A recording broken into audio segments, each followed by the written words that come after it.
Hello, this is the Watchdog. Welcome back to Fun with Watches. If watches weren't fun, you'd only need one. Today we're going to review the WISHDOIT 9936 F-150. Let's start with the wrist check. I'm wearing a Vario Navi single hand. Vario was nice enough to send this to me for review. And Grogu is wearing my Pagani Design PDYS011. Grogu asked Porg R.R. Tarkin when he was finally going to come out with his next book in the A Song of Lice Inquirer series.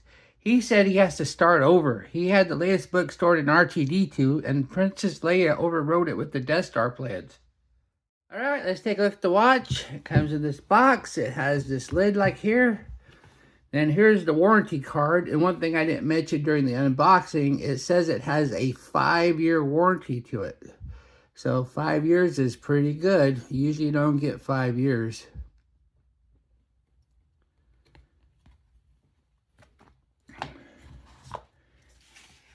And here is the watch. It's a nice looking watch. It does look a lot like a Richard Mille, which is the point. And it's well built. It's sturdy. It doesn't feel cheaply made, that's for sure. This is the first WISHDOIT on my channel. This watch was sent by WISHDOIT and I don't have to return it. I had never heard of the brand before they reached out to me, as they don't seem to have a large presence on my primary watch source, AliExpress. The email sent to me was promoting their Amazon store, so I will leave a link to the Amazon store.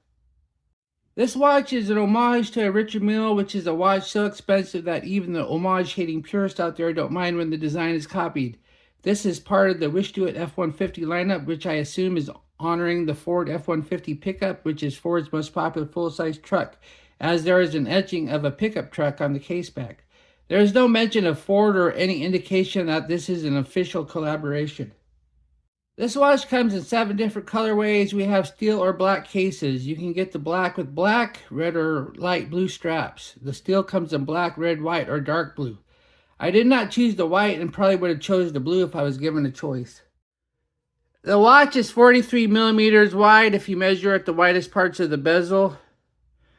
There are no lugs, but the case is 45 millimeters long at the case back, which is where the strap meets. It's 14.8 millimeters thick. The lug width does not apply, but it's 29 millimeters where the strap meets the case. And it tapers down to 20. And it weighs 137 grams on the supplied FKM rubber strap. The bezel is brushed and nicely finished too. I like the bezel. I think they did a good job with it. But then we have the screws holding down the bezel, and look at that. They have these star heads. So you're going to need a special tool to get the bezel off. And as you can see, when they go all the way back through the case back here, it's the same head. So good luck with getting this case open. Personally, when it's time to change the battery, you might be better off taking it to a watch guy. And then we have the dial. The dial is black, and it looks like we have some screws there. And so it looks like there's some engraving in the dial. And then we do have a tachymeter, but this is a small second chrono, so the tachymeter is basically useless.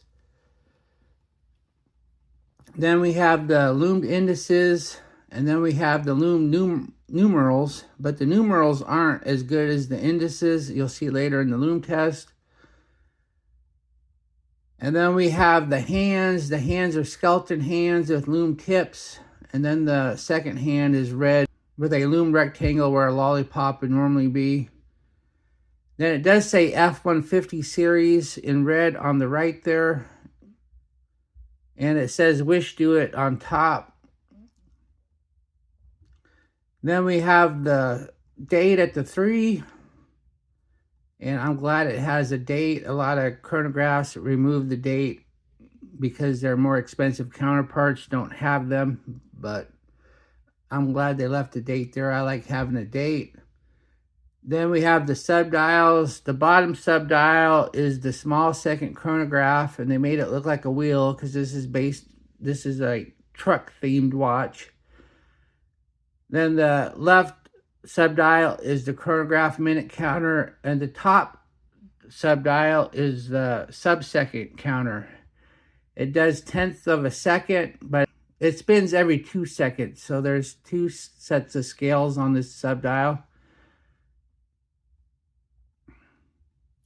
To use the chronograph, just hit the top pusher, and it starts ticking away. The bottom one wants a second, and here's the sub-seconds. Press it again to stop. And as you can see, it's kind of hard to read the sub-seconds. Then press the bottom pusher to reset it. And this is not a mecha quartz, so you get a fast rewind, not an instant snapback. Then we have the crown. We have a nice star design on the crown. The crown is nice and big and easy to use. And then we have the crystal. The crystal is mineral glass. You don't get sapphire. $189 watch. You should probably get sapphire, but you don't. But it does look nice, and you can see through it just fine. And then we have the case. The case, I don't know what you call this. You just call it Richard Mille style, I guess.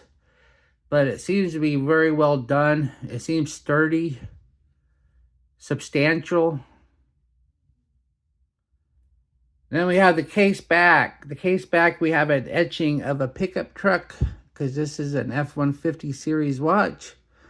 Then it says Japan movement and gives the model number down below. And once again, it's held on by these 4-star screws. And I'm not sure how you're going to get these off. I haven't looked at my screwdriver set, but I doubt if I have anything that would fit this. Underneath the case back is the Seiko Group VD57 movement. This is a quartz movement with a small second chronograph hand. There's nothing wrong with it. I just prefer large second chronographs.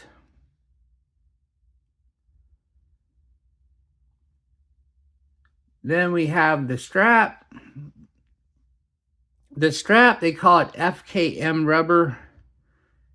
And it does feel rubbery and not squishy like silicone. So it feels nice. Then we have the venting here, so your wrist won't sweat. Then we have the 2 keepers, 1 fixed, 1 floating, and the nibs work pretty good. I've had a lot of these rubber or silicone straps where the nibs don't hold the keeper in very well, but it does on this one. Then we have a sign buckle. The buckle is nice. The prong's not all floppy, and I like the buckle. I think they did a good job with it. Here's the watch on my 7.5-inch wrist.